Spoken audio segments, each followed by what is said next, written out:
مولانا طارق جمیل پر اعتراض کیا کہ یہ جو مولانا طارق جمیل نے کہا کہ اللہ کے نبی نے عرش پہ جے کے خدا کو دیکھا، کیا یہ بالکل غلط کہا ہے؟ کیوں غلط کہا؟ کہتے ہیں جو حدیث پڑھی ہے یہ قرآن کے خلاف ہے، اور وہ حدیث جو قرآن کے خلاف ہم نہیں مانتے، یہی دنیا میں دھندا چلتا ہے۔ لوگ کہتے ہیں دیوبند کی حدیث قرآن کے خلاف، قرآن کے خلاف۔ میں آج آپ کے سامنے بیٹھا ہوں، آپ مجھے 1000 چٹیں لکھیں، مجھے کوئی عقیدہ بیان کریں جو قرآن کے خلاف ہو، میں تمہیں قرآن کی آیت پڑھ دوں گا۔ کیوں جھوٹ بولتے ہو؟ دیوبند کا کوئی مسلک قرآن کے خلاف نہیں ہے، کوئی عقیدہ قرآن کے خلاف نہیں ہے۔ بعض لوگوں نے اصول گڑا ہے، یہ حدیث قرآن کے خلاف ہے، اسے بھی چھوڑ دو، یہ حدیث قرآن کے خلاف ہے، اسے بھی چھوڑ دو، یہ حدیث قرآن کے خلاف ہے، اسے بھی چھوڑ دو۔ حدیثیں کبھی قرآن کے خلاف نہیں ہوا کرتی، کبھی نظر آتی ہیں، ہوتی نہیں ہے۔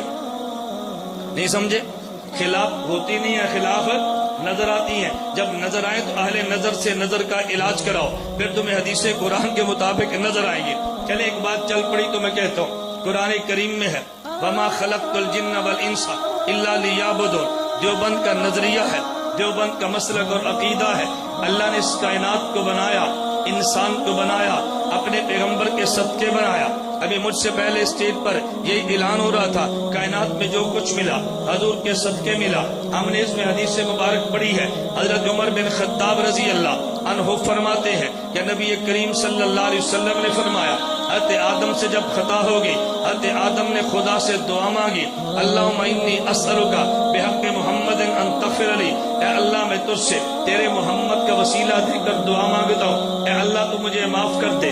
خالق نے پوچھا کیف عرفت محمد ولم اخلق، اے آدم ابھی تک تو میں نے اپنے محبوب محمد کو پیدا نہیں کیا، تو نے کیسے پہچانا ہے؟ آدم علیہ السلام نے عرض کیا لما خلقتنی بیدک، جب آپ نے مجھے پیدا فرمایا، ونفخت فی من روحک، میرے بدن میں روح کو ڈالا، رفعت راسی، میں نے سر اٹھایا، رأیت علی قوائم العرش مکتوبہ، میں نے عرش پہ لکھا ہوا دیکھا، لا الہ الا اللہ محمد الرسول اللہ، مجھے اس وقت یقین ہو گیا، عرفت انک لم تضف الی اسمک الا حب الخلق الیک، مجھے یقین آ گیا اللہ اپنے نام کے ساتھ اسی کا نام لکھتا ہے جو پوری کائنات میں زیادہ محبوب ہوتا ہے۔ خدا نے فرمایا صدقت یا آدم، آدم تو نے سچ کہا ہے، سالتنی بحق محمد، مجھے وہ مخلوق میں سب سے زیادہ محبوب بھی ہے، انہ لحب الخلق الیہ، صدقت سالتنی بحق محمد، تو نے میرے محمد کا وسیلہ دے کے مجھ سے دعا مانگی ہے، قد غفرت لک، میں نے تجھے معاف کر دیا ہے۔ اگلا جملہ فرمایا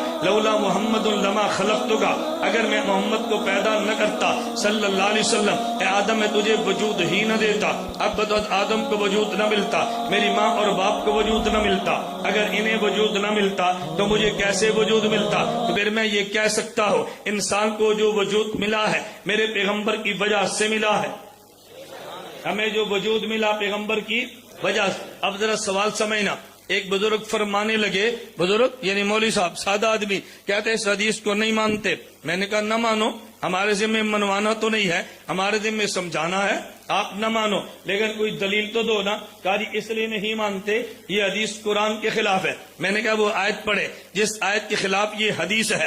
وہ کہنے لگے جی قرآن کریم میں ہے وما خلقت الجن والانس الا لیعبدون، ہم نے تمہیں عبادت کے لیے پیدا کیا، قرآن کہتا ہے عبادت کے لیے پیدا کیا، تم کہتے ہو حضور کی وجہ سے پیدا کیا۔ یہ دیکھو قرآن کا حدیث قرآن کے خلاف آ گئی، اور جو حدیث قرآن کے خلاف ہو وہ نہیں مانتے۔ میں نے کہنا نہ، تو آیت بھی نہیں سمجھا، تو حدیث بھی نہیں سمجھا، اگر سمجھتا کبھی اس حدیث کو قرآن کے خلاف نہ کہتا۔ آپ کو کہ جی وہ کیسے؟